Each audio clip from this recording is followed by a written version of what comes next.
Doing Clarence a bit of good. Have you ever thought about, and when I say thought about, I mean really carefully considered, the question of the coolness, the cheek, or if you prefer it, the gall with which woman as a sex fairly bursts? I have, by Jove. But then I've had it thrust on my notice by George in a way I should imagine has happened to pretty few fellows, and the limit was reached by that business of the Venus. To make you understand the full what-do-you-call-it of the situation, I shall have to explain just how matters stood between Mrs. Williams and myself. When I first knew her, she was Elizabeth Mary, old Worcestershire family, pots of money, pretty as a picture. Her brother Bill was at Oxford with me. I loved Elizabeth Armstrong. I loved her, don't you know? And there was a time, for about a week, when we were engaged to be married.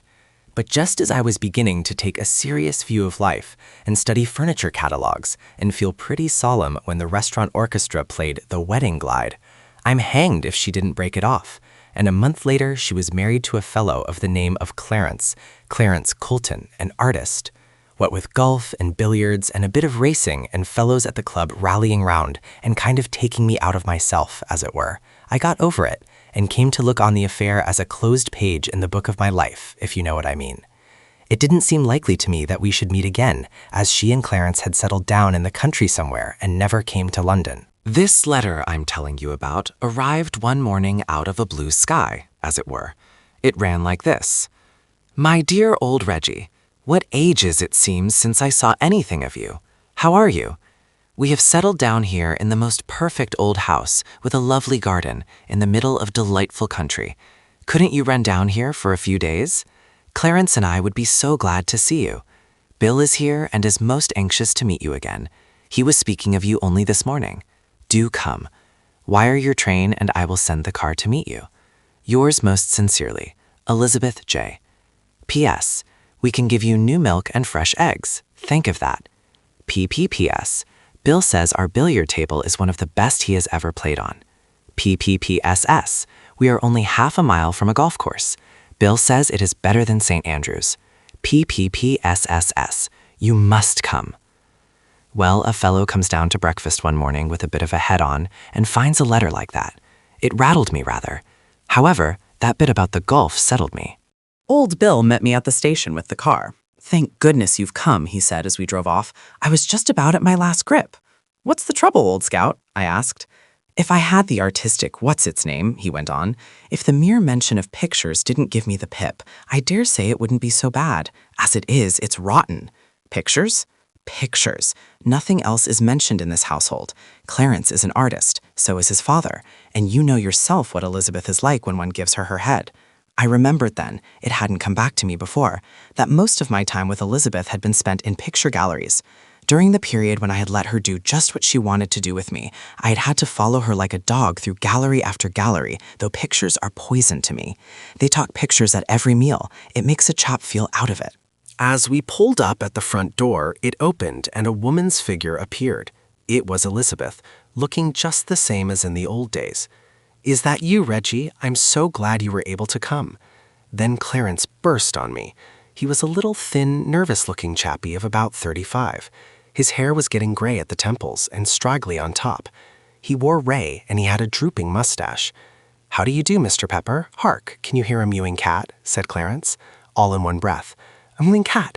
I feel sure I hear a mewing cat. Listen. While we were listening, the door opened and a white-haired old gentleman came in, the father. Father, said Clarence, did you meet a mewing cat outside? I feel positive I heard a cat mewing. No, said the father, shaking his head. No mewing cat. They all seemed to think a mewing cat was a very trying thing indeed. Elizabeth and I were alone in the drawing room after dinner. Reggie, she said, I want to ask a great favor of you. She stooped down and put a log on the fire. Do you remember, Reggie, once saying you would do anything in the world for me? Now that is the cheek of woman as a sex. She told me Clarence was suffering. He had a picture his father had painted, the Venus, and as a professional artist, it made him ill to look at it. Yet he couldn't hide it because it would hurt his father's feelings. I want you to steal the Venus, she said. It's Providence. This robbery of a Romney takes place 2 miles away. It removes the last chance of the poor old man suspecting anything. Why, it's the most wonderful compliment to him. Think, one night thieves steal a splendid Romney. The next, the same gang take his Venus. It will be the proudest moment of his life. Do it tonight, Reggie. I'll give you a sharp knife." The kickoff was scheduled for 1 o'clock in the morning. I slunk downstairs with a lantern and a knife. I opened the window for local color. Suddenly, something caught me a frightful whack on the chin. The next thing I remember is feeling wet soda water on my face and hearing Bill's voice. "I hadn't a notion it was you," he said. "I came in here, saw a lantern, a window open, and a chap with a knife. I just let go at his jaw." It turns out Bill had repented and come down to steal the picture himself to help Elizabeth. "Toss you who carves," he said. "Tails it is, up you get, I'll hold the light." We cut the canvas out of the frame like an oyster. We went to my room, cutting the picture into slices and burning it in the fire while sipping drinks. We had just put the last slice on when we heard stealthy footsteps in the dining room. We crept downstairs, Bill with a knife and me with tongs. We flung the door open. Standing on a chair in front of Clarence's new spring was old Mr. Hahn in a gray dressing gown. He had just made the final cut. He fell off the chair and began to cry. "Clarence, my boy, I was tempted," he sobbed. He didn't realize Clarence wasn't there. He explained that new spring, which Clarence had painted, was his favorite thing in the world, his child. He had given it to Clarence in the mad moment and had been miserable ever since. He decided to steal it so Clarence would think the Romney gang took it. "Young man," he said to me, "you would not betray me?" I felt sorry for him, but I had to show him the truth. I switched on the light. Both frames were empty. "The burglars," he whispered. "They took my Venus." I shook my head. "No," I said. "They took Clarence's picture. That one you have there is the Venus." He jumped at the canvas and straightened it out. "What? Do you think I don't know my own child? See? My own signature. Matthew Dash. This is my Venus." Well, by Jove, it was. I had grabbed the wrong one in the dark after being punched in the jaw. We got him to bed, and Bill and I looked at each other in a massive silence. "Reggie," said Bill at last, "how exactly do you feel about facing Clarence and Elizabeth at breakfast?" "Old Scout," I said, "I was thinking much the same myself." Bill mentioned a milk train leaving Ipswich at 3:15. It gets to London at 9:30.